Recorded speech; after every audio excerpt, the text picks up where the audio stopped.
lot of the issues that have been raised here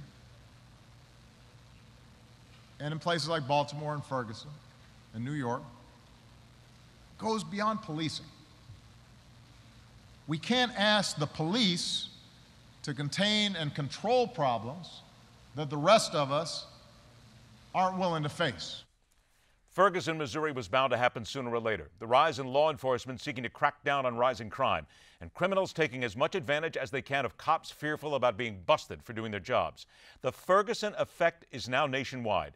Crime is sharply up in a number of major cities, and the debate rages on about the reason why. In Baltimore, cops are reportedly refusing to do their job. In New York City, political correctness over stop and frisk has people clamoring for its return.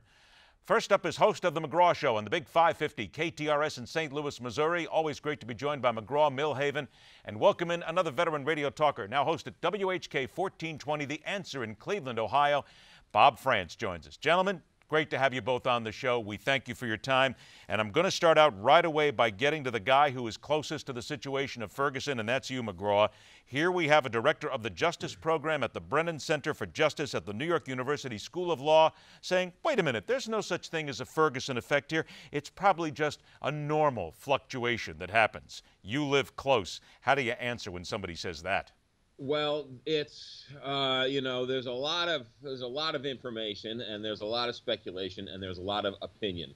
And I don't think anybody has the real answer. But anecdotally, I've had police officers call on my show and say, look, I'm 2 or 3 years from retirement. Do I really want to go chasing down that alley of that bad guy if I know I'm not backed up by the community, by the police heads, by the mayor, by the governor, by the president?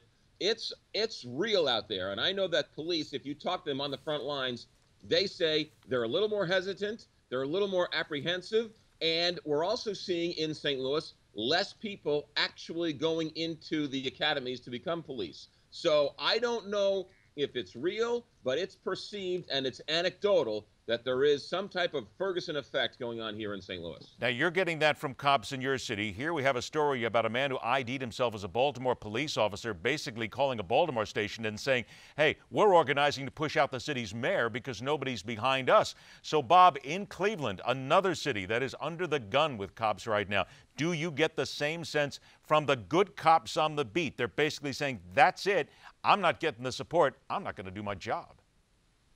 Well, first of all, I don't know that that's necessarily accurate in Baltimore. I don't think very many of the Baltimore officers who are not making a number of arrests, and we know that the number is staggering, arrests are down some 56 to 60% over the same time a year ago. It's not because they're refusing to do their job, Ed. I don't think they can't do their job. They can't do their job because the moment they get out of their squad cars, they're surrounded by 30 to 50 people with cell phone cameras, badgering them, yelling at them, stop profiling us, stop this, stop that. So it's very hard for them to do their jobs. But there is the fact that you just pointed out. The mayor has made it clear, and so is the state's attorney, that they're not interested in actually cracking down on crime. They're interested in prosecuting officers. This is our time. We're going to give these people the room to destroy if that's what they want to do, et cetera. Now, here in Cleveland, it's a little bit different because until this consent decree was signed this past week by the mayor and by the Department of Justice, the officers here have pretty much had, the support for the most part from the city, from the mayor. It wasn't the same, or it isn't the same as it has been in Baltimore. Even with all of the allegations, though, Bob, even with all of the allegations about Cleveland being a very difficult place and the Justice Department being involved, they've still had that support? Well, for the most part, yes, because the city knows. I mean, it starts at the top and trickles down. If the Justice Department finds fault and flaws within the City of Cleveland Police Department, it's going to find fault with the safety director, all the way down to the chief, and all the way down into the officers. And they don't want to take that blame, so they have defended themselves and their department to an extent with the Department of Justice. That's why they negotiated this consent decree saying, we agree with this, but we disagree with this. Now, having said that, yes, the rank and file officers are upset about a number of the provisions in the consent decree signed with the Department of Justice because it will make it harder for them to do their jobs. But I will tell you this, almost to a man, though, they are absolutely ready and willing to defend themselves and the citizenry, regardless of what any prosecutors say. About 90 seconds, got to get an answer from both of you on this, and I'll go to you first, McGraw.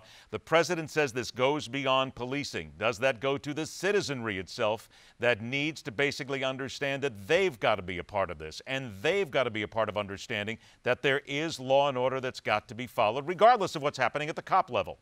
Well, one of the things that I think everybody forgets is every time people talk about murders are up and the cops are this and that, but most of the police people who have died are African Americans, and these people are poor people, and their only sin is that they're living in these communities where they live in constant fear, and the police are actually trying to protect them in their own neighborhoods. And people forget the police, while, oh my goodness, they're such terrible people, they're actually trying to help the poor minority people in those communities who are living under siege. So this is then, you are saying, yes, the people in the communities are the ones who've got to get out in front of this.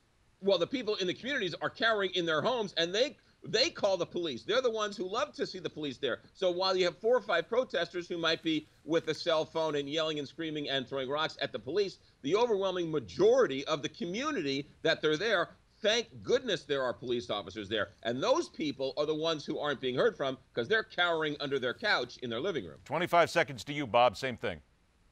Yeah, absolutely right. I mean, just look at Baltimore again as an example. A month ago, there were citizens in that city were trying to get the police out of there. They're harassing us. They're profiling us. They're locking us up unjustifiably. And here we are this month, and it's cops. Where are you? Police, come and save us. Come and help us. They have to realize now, once they have driven the police department out and tamped them down, that their city is now being run by the criminals. It's being run by the thugs, and they have to change if they want those police to be able to come back and provide them the security that they need. Bob Frantz from WHK 1420, The Answer in Cleveland, McGraw Milhaven, the Big 550 KTRS in St. Louis, Missouri. Gentlemen, always a pleasure to have you both on the show. Thanks so much. We'll do it again, and stay with us. The fastest 60 minutes in news continues.